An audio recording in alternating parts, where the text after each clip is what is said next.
Surely the Pope. This is a huge story, isn't it? Well, the Pope sort of woke up on Monday and thought, oh, God, I'll go to work. And... well, in fairness, he doesn't have to be at work till Sunday. Well, yeah, that's true. That's not true, because the week that's in it, I think he had to write 1 million Valentine's cards to all the nuns afterwards. God was not happy at all about this, was he? No, did you see the lightning bolt? So this is a picture of the Vatican 12 hours after the Pope resigned. If the church had any sense, they would have a news story after that saying there was a nun in there doing some paperwork and she's pregnant now. Why do the popes always start old? Well, they're talking about the Ghanaian Cardinal Peter Turkson being the next Pope. That's him with Chris Hume now. You can see Chris Hume's asking him to take a few points for him. What I want to know is, if we're going to have a black Pope, when are we going to have a black Queen? No talk of a black Queen, is there? Keep an eye on Kate Middleton. Yeah. That's terrible. I don't know what that means. Explain that one. Well, I'm saying maybe her baby is going to be black, because it's probably not. The Queen's not elected, is it? No, that's a serious answer. Yeah, but that's what makes it weird, that people choose the Pope. Shouldn't it be someone who something magical has happened to? You know, like you got Jesus, like he was the guy, because, you know, you knew... No, I'm just saying, you know that he was chosen by God because he'd done, you know, he'd done magic things. It should more, you know... So you think, what, Paul Daniels? Who are you?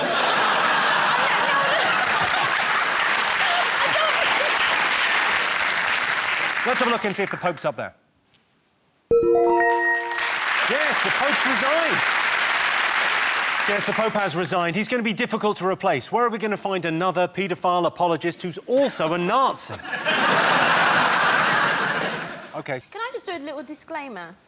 Can we just make sure we don't put the bit about me talking about she might have a black baby?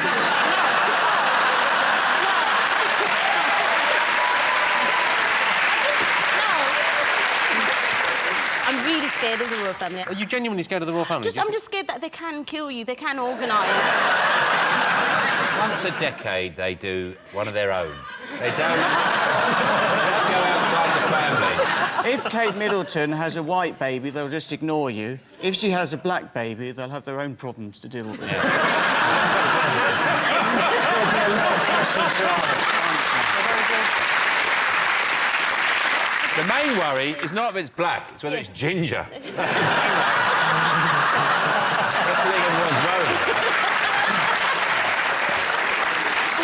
I feel much better now, because, like, more of us have said stuff now, so at least...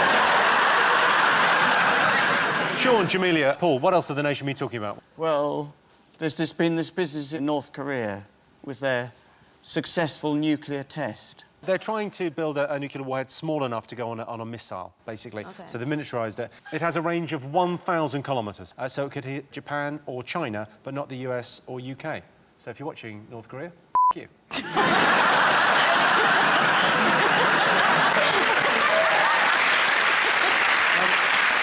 Now, if you had access to a nuclear weapon, John, what would you bomb?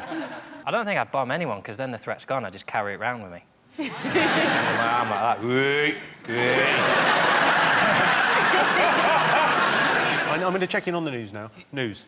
Christian, do you think North Korea are a serious threat, or are they laughable? Well, who knows? They've got nuclear weapons, and they are ruled by a sort of a slightly crazy guy who's got being a psychopath running in the family. So you might say they're a threat. On the other hand, the only people who've used nuclear weapons are the United States. Unusual for a newsreader, because that sounds there's a bit of bias in there. No. You did say he's a psychopath, his dad. You wouldn't say that on Channel 4 News. You go, and we've news about the nuclear test in North Korea from Kim Jong-un, whose dad we all know. Yes. You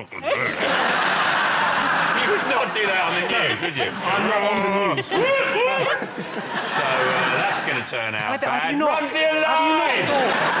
OK, well, we were talking about North Korea. I can tell you that's not one of the most talked about things this week. But North Korea has caused outrage after carrying out nuclear weapons tests. The test was executed perfectly, as were all the people who criticised it. Johnstein, what else have the nation been talking about this week? Oh, it's been Valentine's Day, hasn't it? I imagine people are talking about love and all that stuff. Who did you send a Valentine to? I didn't, no. I view Valentine's Day like the Polish food aisle of a supermarket.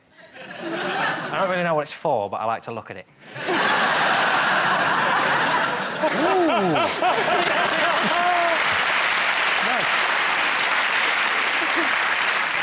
I've been thinking, because they've been talking about different gifts you can give people on Valentine's Day, and the worst gift, apparently, is petrol station flowers. But then how do you know they're petrol station flowers? I mean, you can't actually... Unless, of course, they've all been mangled through that night hatch. But that's how they've gone through. But also, it gets a bad press, the petrol station flowers, because if you buy flowers in a florist, there's no petrol, or packets of Maltesers, or anything. So actually, I would rather receive petrol station flowers from someone, because then I would know that I had a discerning lover who shopped at flexible shops.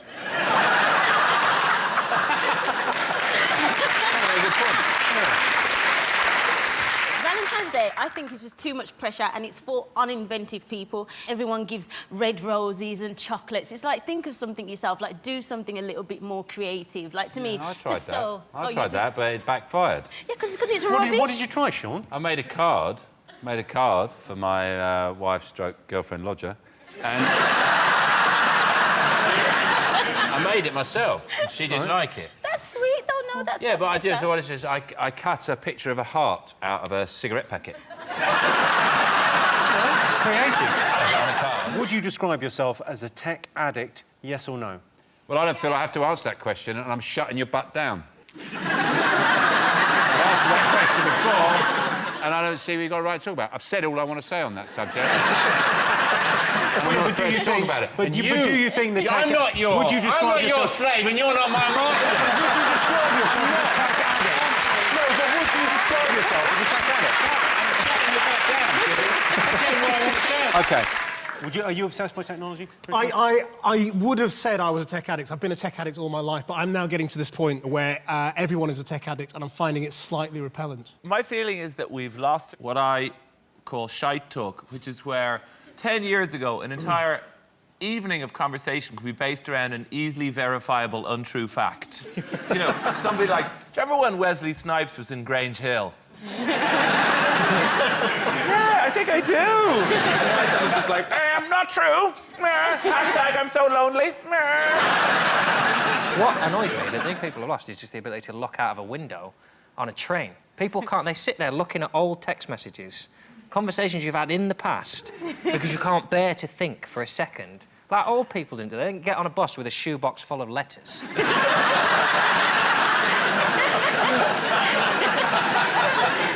I mean, it's all well and good with the fancy things, but to be honest, I got a new Hoover recently with a spectacularly fast cable recoil on it. You know what I mean? And because all of that sort of technology just exists in the realm of wizardry, but then you put your foot on this, yoink, and you're like, future,